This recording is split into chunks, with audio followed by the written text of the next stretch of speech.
дар замони муосир стандартҳои футбол ва дигар намудҳои варзиш бо суръат тағйир меёбанд. яке аз унсурҳои асосии ин тағйирот шароити бозӣ ва пеш аз ҳама сифати чаман дар варзишгоҳост. чанде аз варзишгоҳи пешрафтаи дунё аллакай истифодаи чамани гибридиро оғоз карданд. ин як технологияи муосирест ки алафи зиндаро бо нахҳои сунъӣ омехта мекунад. ҳадаф беҳтар кардани сифати замин барои бозӣ, коҳиш додани осеббинии бозигарон ва дароз кардани муҳлати истифодабарии чаман мебошад. федератсияи футболи Тоҷикистон низ дар пайи ҳамкадамӣ бо талаботи ҷаҳонӣ қарор дорад. ҳоло масъалаи ивази чамани сунъӣ ба гибридӣ дар чанд варзишгоҳи кишвар баррасӣ шуда истодааст. ин иқдом на танҳо барои беҳтар шудани шароити баргузории бозиҳо, балки барои ҷалби мусобиқотҳои сатҳи байналмилалӣ низ мусоидат мекунад.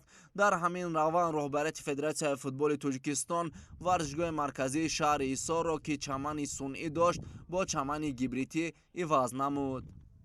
чихеле ки худатон медонед, дар бисёр давлатҳои ҷаҳон майдони сунъӣ ҳама аст, лекин бисёр дастаҳо, бисёр мунтахабҳои давлатҳо мехоҳанд ки дар алафи табиӣ бозӣ кунанд.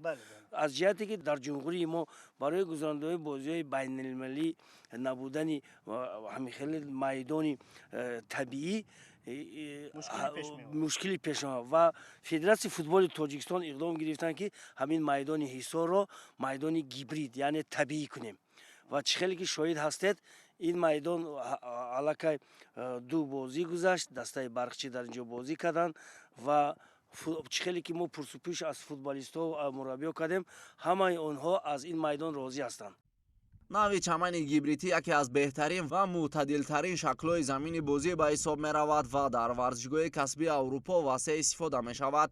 чаманҳои гибридӣ дар муқоиса бо сунъӣ дар фаслҳои гуногун беҳтар истифода мешаванд ва барои бозии босифат шароити беҳтар фароҳам месозанд. бо вуҷуди он ки насби онҳо хароҷоти бештарро талаб мекунад, аммо барои муддати дароз метавонад хидмат намояд.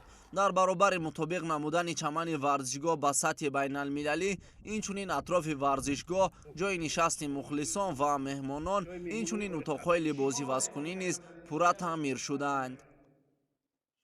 ҷои либосивазкунӣ якум гидроизоляция карданд ки иҷо ҳама об мечакид. рости гап мақомоти шаҳри Ҳисор раҳмати калон ба онҳо сар карданд ай гидроизоляция ки об мечакид. вана ҳозир мисол шумо ки худотон дидаистед чӣ сафеду хушрӯ.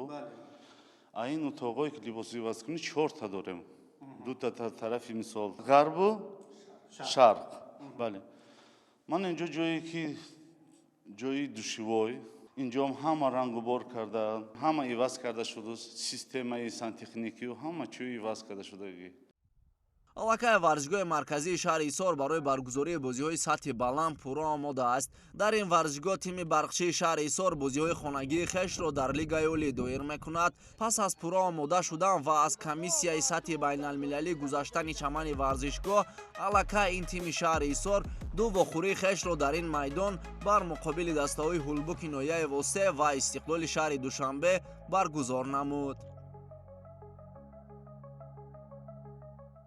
чаманзорро, майдони гибридро компанияи бақувваттарин компанияи Ковронбек аз давлати Ӯзбекистон, ки дар давлати Қирғизистон ва дигар давлатҳои гӯем ки ҳамсояи мо корбарӣ карда майдонҳо сохта истоданд ва ҳамчун гуфтанӣ ҳастам ки дар давлати Ӯзбекистон тамоми майдонҳои лигаи олии Ӯзбекистонро ҳамин компания таъмир карда истоданд аз навсозӣ ва баъд аз навсозӣ инҳо комиссияи бо салоҳият ин майдонро дида қабул карданд ва иҷозат додем ки чемпионати лигаи олии ҷумҳурии Тоҷикистон дар ҳамин майдон бо ҳарчи чӣ хеле ки медонедтон соҳиби майдон чӣ хеле ки мо мегӯем дастаи барқчӣ мебошад, барқчии Ҳисор иҷозат дода шуд ва ду даври худро дар ин майдон гузаронданд.